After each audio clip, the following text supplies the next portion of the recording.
Jodi nous pral nan marché avec, OK? Nous pral acheter manger. Moi pral montre nous qui jan pour nous commander qui ça est. Get in loser, we're going shopping.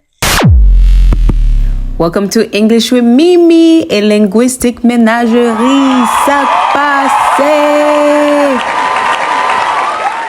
M'pral montre bien j'en pour dire tout végétable, OK? Well, pas tout végétable, but m'pral montre pile végétable.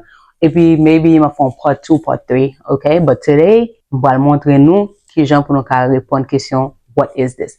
This, c'est adjectif démonstratif. This, c'est comme si son bagay, moins ou nous tous les deux kawé. C'est mon bagay qui est loin, livré. What is this? This is an eggplant. Mais c'est comme s'il était un petit genre, ouais. Ah, ça est là, ça est là. Oh, that? What is that? Oh, that is an eggplant. Ça veut dire loin. That is an eggplant. But si eggplant là, près nous, on a utilisé this. What is this? Oh, this is an eggplant. So, m'gè lot végétable toujours. So, to start, we are going to grab a cart. A cart, nous pral pran yon ti chariot qui yorele yo cart. What are these? These are mangoes.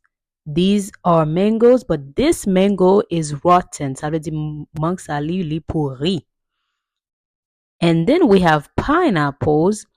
This is a pineapple.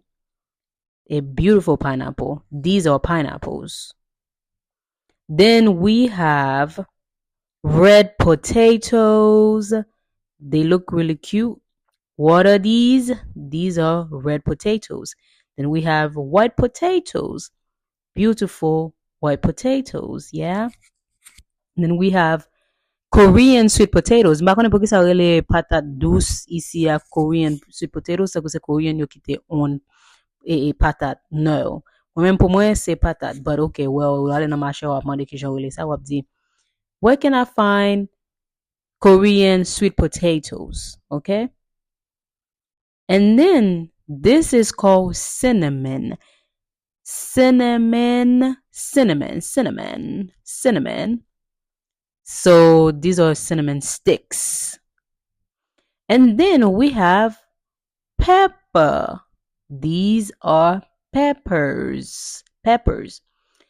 Then we have spinach. No, please. Si j'entends dem di la, c'est comme ça, c'est spinach. Malgo wale écrit CH, c'est spinach. Okay? Spinach. You see that? Répétez bien. So now we have sweet peppers, I mean. Sweet peppers, when sa ki pike a, nou releli pepper or habanero pepper. But this one is a sweet pepper. And then we have beautiful, beautiful apples. This is an apple. This is a green apple. Yeah, it's a green apple. What is this? Oh my God, this is okra. Okra, okay? Okra. Gombo, mwen se monokap se gombo mwen rele sa. These are gombo. And then guess what? Subjumu! How do you call it? Squash. Se squash mwen rele subjumu mwen men. Mwen rele sa squash, okay? Now we have strawberries. Strawberries. Strawberries. All right, strawberries. And then this is called a beet. This is a beet. C'est bête rouge. So ça c'est beet. Beet. All right, wajan pese sou iya. Beet. Beet roots. And now we have avocados. Please, wajan prononce avocados. Avocados. These are avocados. And now we have ginger. Ginger. This is a ginger.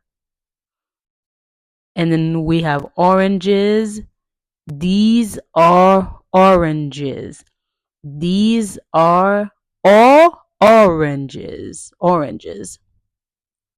And then guess what? Now we get pistache. Peanut butter. Peanut butter c'est mamba, but peanut raw vle di li kri. Okay, raw. Okay, raw peanuts. So now nous gen cantaloupe. Ouais, j'aime dire? Répète après. Repeat after me. Cantaloupe. Cantaloupe. Okay? Really cute. And then we have mildew. No, what do they call this? Honeydew. Honeydew. Honeydew. And then now we have cucumber. Cucumber. Well, beautiful. And then now we have kiwi. Beautiful. Yeah, very, very cute. Very little. Very cute. Cabbage. Well, we have green onions. So, kanda sa iti poireau. Green onions. Pour pluriel. Okay, this is a pack of green onions. Nous dit, oh yeah, teacher Mimi va montrer nous anglais basique. Ça c'est anglais basique parce que sur machine là, vous connaissez. What is this? What is this? Ça veut dire qu'est-ce que c'est? Qui ça est? What is this? This is a plantain. Plantain.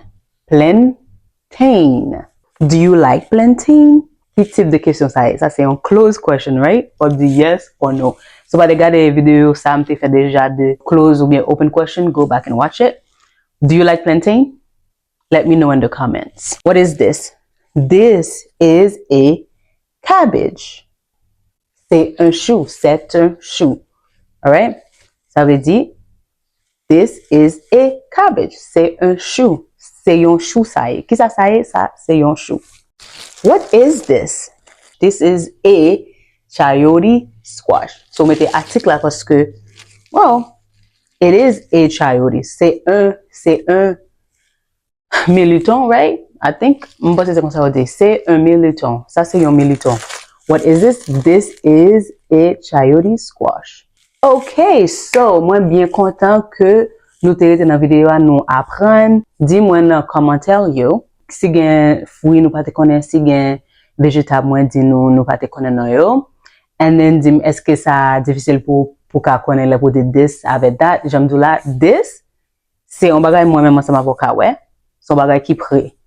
That, c'est over there. Like, oh, okay, that, il est loin, nous. But this, il est prêt. That's it. Et puis, dans le futur, on va montrer nous le pluriel. But for today, for this week, pour semaine ça, pour cette semaine, je juste voulais pour nous focus sur this or that. I just want you guys to focus on this or that.